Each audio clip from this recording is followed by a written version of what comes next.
আরে অবাক হয়ে গেলাম, তোর তো আজ অনেক পরিশ্রম হলো। এই নে তোর পরিশ্রমের জন্য মূল্য। ক্ষমা করে দিস তুই, নন্দীটা চোট লাগার কারণে তোকে আজ পুরো ক্ষেতটা চষতে হলো। না কাকা, বরং আমারই তো নন্দী মহারাজকে ধন্যবাদ দেওয়া উচিত। ও নিজে আঘাত পেয়ে আমার সাহায্য করলো। তুই তো দুঃখের মধ্যেও সুখ খুঁজে পাস। আর কি করার আছে কাকা, আমার এই কাঁধে লাঙলের ভারের থেকে দায়িত্বের ভার অনেক গুণ বেশি। আর আমি তো আমার চোখের জলকেও বলে দিয়েছি, যাতে দুঃখেতেও আনন্দাশ্রুই আসে। আরে তোর কোনইতে তো আঘাত লেগেছে, রক্ত বেরোচ্ছে। আরে এটা তো সামান্য ব্যাপার কাকা, এতে হলুদের প্রলেপ দিলে ঠিক হয়ে যাবে। তুই না নিজেরও একটু খেয়াল রাখ, সব সময় দেখি তুই অন্যের চিন্তাতেই ব্যস্ত। আরে কাকা, আমি তো করছি আমার কর্ম, বাকি সবটা ঈশ্বরের হাতে।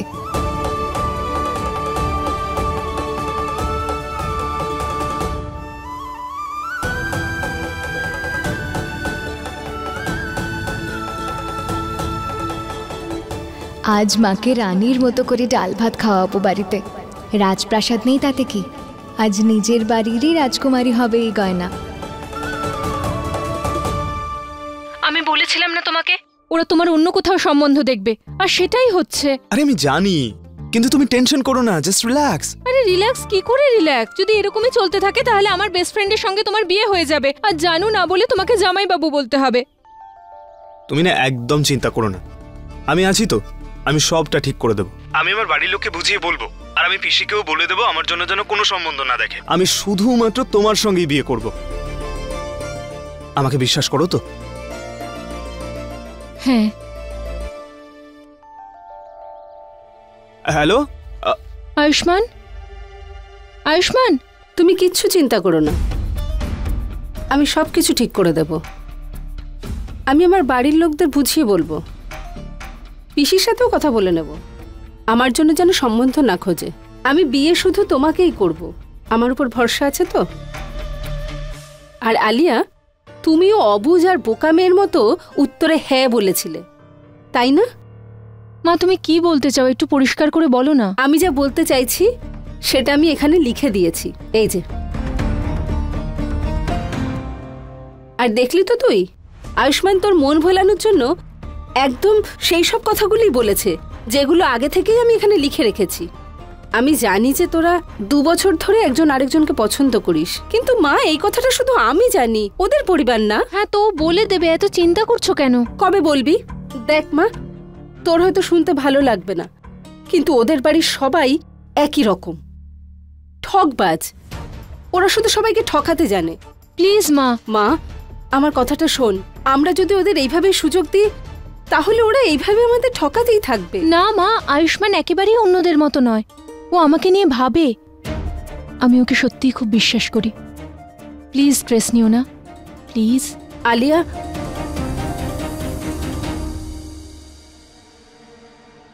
কিন্তু আমার আয়ুষ্মানের উপর একটু ভরসা নেই, আর ওই পরিবারের উপর তো একদমই না। যাই হয়ে যাক না কেন, আমি আমার মেয়ের জীবন কিছুতেই নষ্ট হতে দেব না, আর এর জন্য আমাকে যা কিছু করতে হবে সব করব।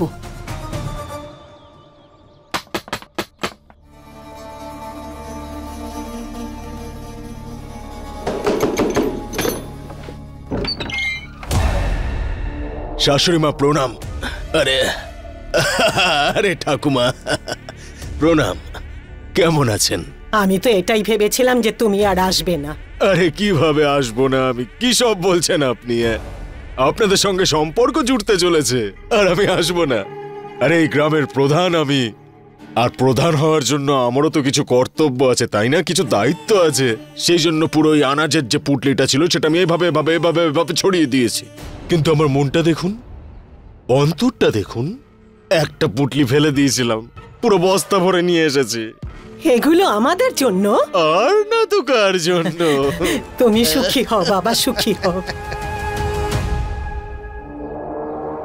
দেখুন শাশুড়ি মা, আপনার আর গয়নার সব খরচা আমি বুঝে নেব।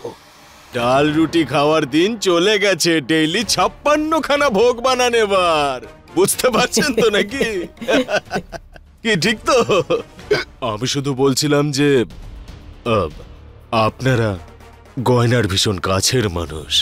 একবার আপনি যদি হ্যাঁ বলে দেন তাহলে আমাদের যে সম্পর্কটা সেটা একদম এক ক্লাস হয়ে যাবে। আপনার মনে আছে তো, তোমার মেয়ের 18 বছর পূরণ হওয়ার আগে আমার ঋণ যেন শোধ হয়ে যায়, না হলে তোমাদের গয়না অলংকারে সাজবে না, বরং শিকলে বাঁধা থাকবে সারা জীবন শক্তি সিং এর কাছে। আরে হ্যাঁ বলে দাও বৌমা, এত কি ভাবছো? আরে এই বাড়ির গয়নার আমাদের সকলের ভালো হবে।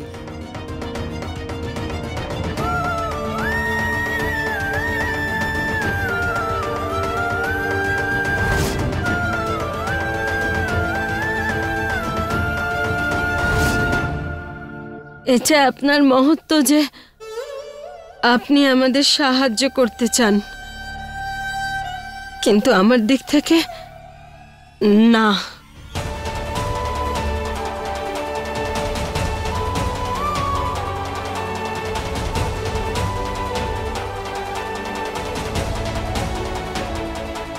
আমি গয়নার ইচ্ছার বিরুদ্ধে গিয়ে কখনো মত দেব না।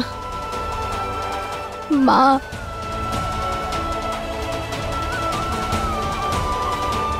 গ্রামের প্রতিটা লোক ভালো করে জানে কুষ্টিতে শনি আর শক্তির প্রভাব ভীষণ কষ্ট দেয়। ভাবলাম যে শেষ সুযোগটা আপনাদেরকে দিই।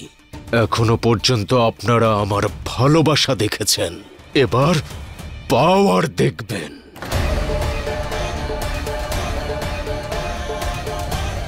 চলি এখন।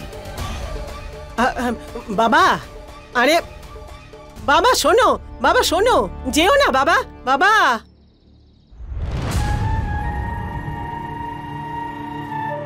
মুখপুরি হতভাগী, এই বাড়ির কখনো ভালো হতে দেবে না তোমরা দুজনে। আমি তো ভেবেছিলাম আমাদের 2 বেলা খাবারের জন্য আর কখনো কারো কাছে যেতে হবে না আর চিন্তাও করতে হবে না, কিন্তু তোমরা দুজনে সবকিছু শেষ করে দিলে, সব শেষ করে দিলে। ঠাকুমা, ঠাকুমা তুমি রাগ করো না, তোমার শরীরের জন্য ভালো না। তুমি চাইলে আমাকে মেরে নিতে পারো, কিন্তু চিন্তা করে নিজের শরীর খারাপ করো না। আরে যা এখান থেকে। আমার চিন্তা না আমার চিতার সাথেই জ্বলবে। না ঠাকুমা, হাতে এতগুলো রেখা আছে, সবগুলো তো আর দুঃখের নয়, এর মধ্যে তো কিছু আনন্দেরও আছে, তাই না? আর সেই আনন্দ আমি এনেই ছাড়বো আমাদের জীবনে। মা, তুমি 2 মিনিট দাঁড়াও। আমি আজ তোমায় কথা দিয়েছিলাম না যে আজকে ডাল আর রুটি খাওয়াবো? হ্যাঁ। আঁচল পাতো নিজে। কেন, কি হয়েছে? পাতো না। আরে গয়না, আচ্ছা ঠিক আছে। এই দেখো। এসব কোত্থেকে এলো? শক্তি সিং তো সবকিছু ফেলে দিয়েছিল, তাহলে এগুলো? তুমি চিন্তা করো না মা। আরে গয়না, তোর হাতে লাগলো কিভাবে? আরে এটা তো সামান্য আঘাত, এটা তো কৃষকের পরিশ্রমের চিহ্ন। এই চুপ কর তো, কত রক্ত বেরোচ্ছে। আমার মনে হচ্ছে হলুদ আর পাতা না লাগালে এটা কমবে না। কিচ্ছু হবে না মা। আরে না, তুই এখানেই দাঁড়া, আমি বলছি চ ডাক্তারের কাছে চ। না, আমি ওই শহুরে ডাক্তারবাবুর কাছে যেতে পারবো না, গ্রামবাসীরাও আমাকে বারণ করেছে। মা, আমি ওনাকে কত বিরক্ত করেছি, এখন উনি আমার চিকিৎসা কেন করবেন না? তুই আমার সঙ্গে চল, না হলে আমি একটা দানাও মুখে তুলবো না, একদম খালি পেটে থাকবো। ঠিক আছে মা, কিন্তু একটা শর্ত আছে। কি শর্ত? আমি বলছি। কি বলবি আবার?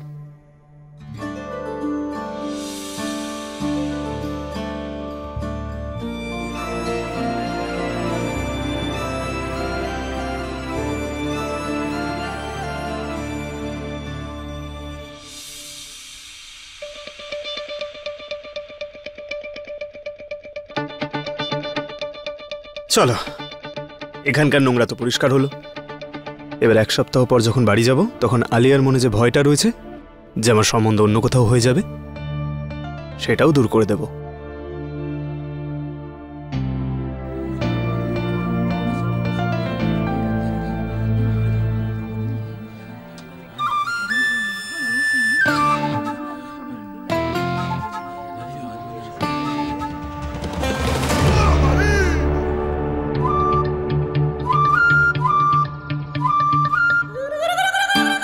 কি হয়েছে আপনাদের?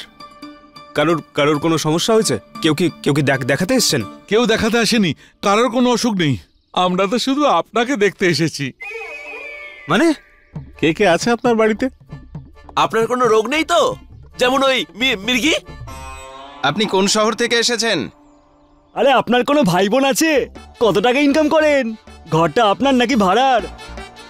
ডাক্তার বাবু, আপনার বিয়ে হয়ে গেছে নাকি নাকি এখনো সিঙ্গেল? বলুন ডাক্তারবাবু। দেখুন, আপনাদের মধ্যে কারোর কোনো রোগ থাকলে বলুন, না হলে যে যার বাড়ি চলে যান।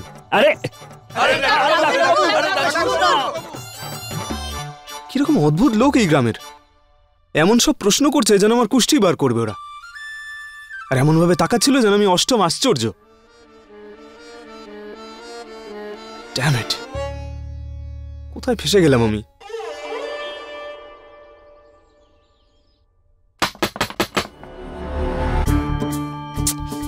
আরে দূর বাবা, বেনারসে থাকি, ফ্যামিলির হসপিটাল আছে, কোনো ক্ষেত খামার।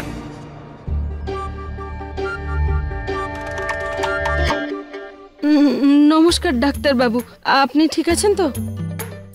হ্যাঁ সরি, আমি ঠিক আছি, বলুন। আমার মেয়ের না হাতে লেগেছে, আপনি একটু ব্যান্ডেজ করে দিন না। হ্যাঁ, আপনার মেয়ে কোথায়? গয়না গয়না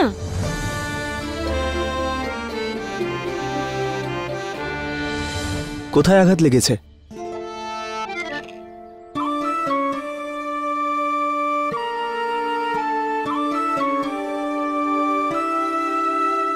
ভেতরে আসুন, ব্যান্ডেজ করতে হবে। না না, আমি ভিতরে যাব না। ভিতরে গেলেই শহুরে বাবু আমাকে চিনে ফেলবেন। যা। দেখুন, ব্যান্ডেজ করাতে হলে ভেতরে তো আসতেই হবে আপনাকে। আমি বলছি তো যা, ভেতরে যা। আসুন।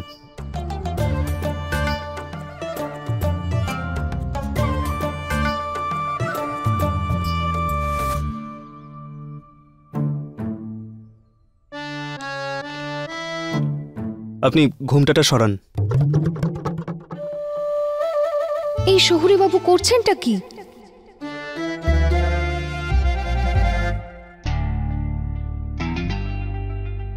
আরে ঘুমটা সরান। কেন? আঘাত তো কোনুইতে লেগেছে। শহুরে বাবু আমায় চিনে ফেললে মুশকিল হয়ে যাবে। আমি আমার কিচ্ছু নিয়ে যেতে দেব না আপনাকে এখান থেকে।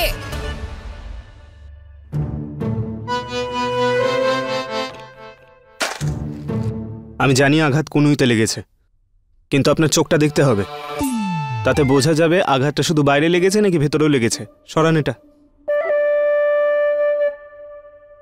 আরে সরান।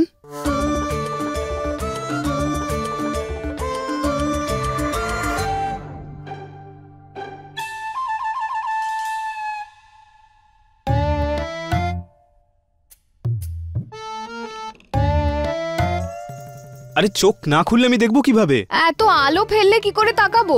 ডাক্তার হয়েও বুঝতে পারছেন না। ঠিক আছে, আঘাত কি করে লাগলো? আরে বিষয়টা আমাকে জানতে হবে। লোহা দিয়ে যদি লাগে তাহলে টেটানাস নিতে হবে। ছুঁচ না, ছুঁচ ফোটাবো না আমি। লোহা দিয়ে আঘাত লাগেনি, এটা তো জমিতে লেগেছে। ওই নন্দী মহারাজের আঘাত লেগেছিল বলে তো লাঙল আমাকে টানতে হয়েছিল। তুমি লাঙল চষছিলে বলদের জায়গায়, কিন্তু কেন? কেন, কিভাবে, কখন, এসব ছাড়ুন না ডাক্তারবাবু। আমি বললাম তো এটা লোহা দিয়ে লাগেনি, আর আমি ছুঁচ ফোটাবো না। হ্যাঁ হ্যাঁ ঠিক আছে, দিচ্ছি না আমি ইঞ্জেকশন।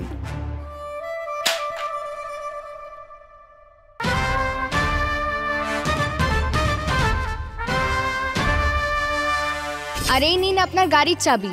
আমাদের গ্রাম থেকে ফিরে যান, আমাদের জমির আশেপাশেও যেন না দেখি আপনাকে। এবার আপনি আসুন। আমি তো ঘোমটা সরালেই ধরা পড়ে যাব। হে ভগবান। হাতটা বাড়ান। আরে দিন, এটা উপরে তুলুন।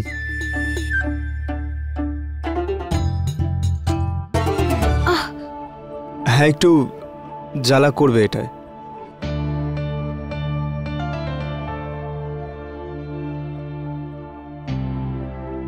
তবে একটা কথা বলি, এই গ্রামে এক আপনাকে দেখলাম যে এত পরিশ্রম করে লাঙল চষছিলেন, আর এক ওই মেয়েটা ছিল, প্রথমে আমার গাড়ির চাবি চুরি করলো, তারপর আমার ব্যাগ চুরি করছিল।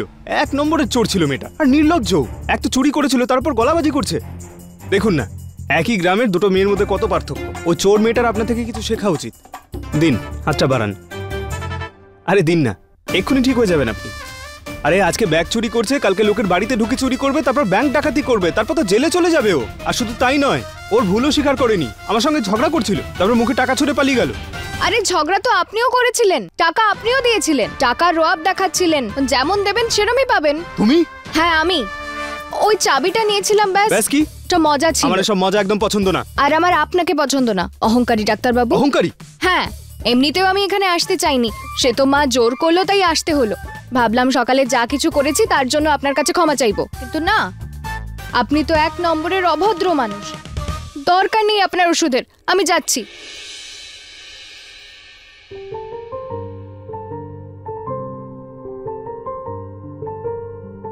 कैसे बहे गंगा सूरज के आंगन में, कैसे खिले धूप बरखा सावन में, कैसे मिले आसमां जमीन से, क्या करे शिकायत नसीब से।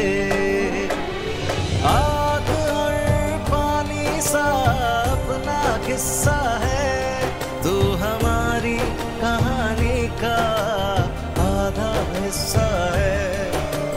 आग और पानी सा अपना किस्सा है, तू हमारी कहानी का आधा हिस्सा है।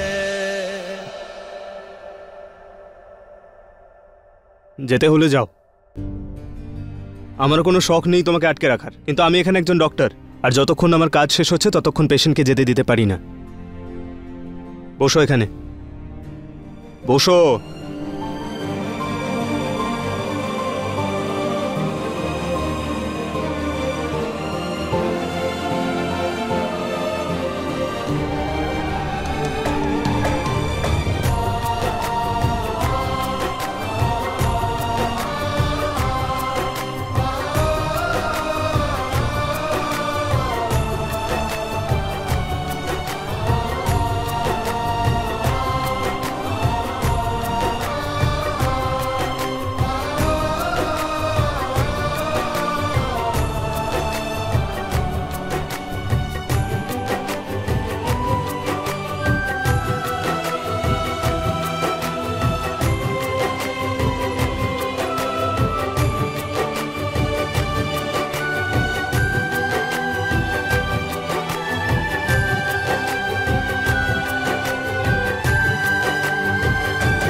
খুব ভালো লাগলো আপনাদের সাথে আলাপ হয়ে। এবারে শুধু ছেলে মেয়ে একে অপরকে জানুক, তারপর কথা এগোবো।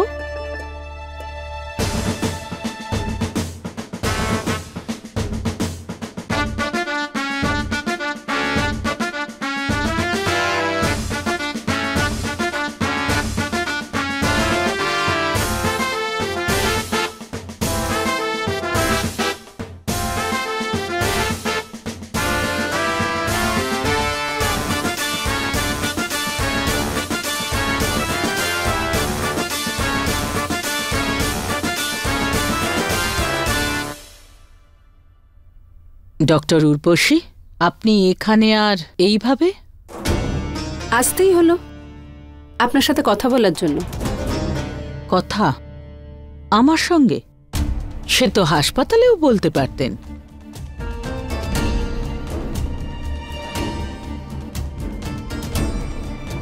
আমি ব্যক্তিগত জীবন আর কাজকে আলাদা রাখতে পছন্দ করি, আর আজকে আমি আমার জন্য নয়, আমার আপনজনের জন্য এসেছি, এই জন্যই আমাকে এখানে আসতে হলো। কিন্তু এই বাজনা কিসের জন্য? শুনেছি বড়লোকদের বাড়ির দেওয়াল অনেক উঁচু হয়, আর মৃদু শব্দ ওদের কান পর্যন্ত পৌঁছয় না, তাই ভাবলাম একটু শোরগোল হোক। আসল কথাটা বলুন ডক্টর উর্বশী, এখানে আসার কারণ? মিথ্যাচার, যেটা আমাদের সাথে করা হয়েছে। আপনারা একবারের জন্য ভাবলেন না যেই ছেলের সাথে আপনারা আপনাদের মেয়ের সম্বন্ধ করতে যাচ্ছেন, সেই ছেলেটা 2 বছর ধরে আমার মেয়ের সাথে ভালোবাসার সম্পর্কে রয়েছে।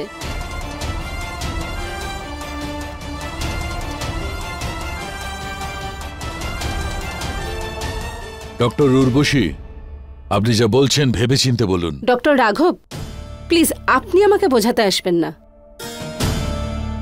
ভালো হয়েছে যে আমরা এখনই জানতে পেরে গেছি, না হলে আপনি আমাদের আর কত মিথ্যে বলতেন। জানকী দেবী, আপনার থেকে এই ধরনের ব্যবহার আশা করিনি। আপনারা এসব বন্ধ করুন।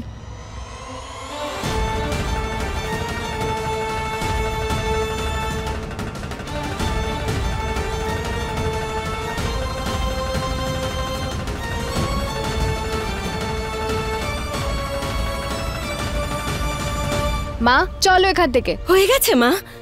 আরে তোর নূপুর কোথায়? উড়ে গেছে, তুমি চলো এখান আরে থেকে। কি হয়েছে? আমি প্রথমেই বলেছিলাম এখানে আসবো না। কথা ঘোরাস না। কাকি, ভোলা তুমি এখানে? কি হয়েছে? ভোলাদা কি হয়েছে? তোমাদের বাড়িতে আগুন আগুন লেগেছে। আগুন? আগুন? আগুন কি করে লাগলো?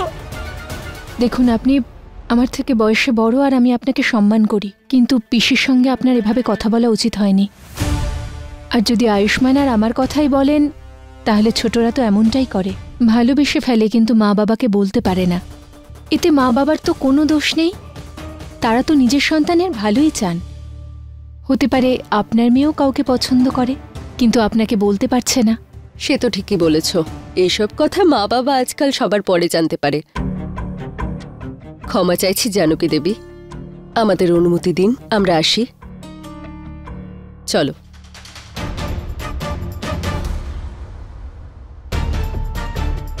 আপনারা এখন যেতে পারেন। Thank you. আমি আয়ুষ্মানকে 2 বছর ধরে চিনি আর সবার সঙ্গে দেখা করার জন্য খুব উৎসুক ছিলাম। শুধু এটা জানা ছিল না যে আপনাদের সঙ্গে প্রথম সাক্ষাৎ এভাবে হবে। যাকগে, মা যা কিছুই বলেছেন তার জন্য আমি আপনাদের সবার কাছ থেকে ক্ষমা চাইছি। আলিয়া, তুই কেন ক্ষমা চাইছিস? আর মা, আমি যা কিছু করছি তোর ভালোর জন্যই তো করছি। ও মা, তুমি টেনশন করছো কেন? তোমার এটাই ভয় হচ্ছে যে আয়ুষ্মান ওর দেওয়া কথা রাখবে না? আমি আয়ুষ্মানকে সম্পূর্ণ বিশ্বাস করি, আর তার থেকেও বেশি ওর শিক্ষা দীক্ষায়, ওর সংস্কার, ওর মূল্যবোধে বিশ্বাস করি। তুমি একদম চিন্তা করো না, ও আমাকে কখনো ঠকাবে না।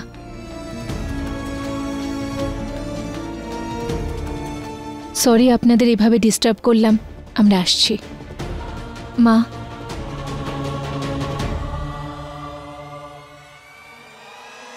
দাঁড়াও।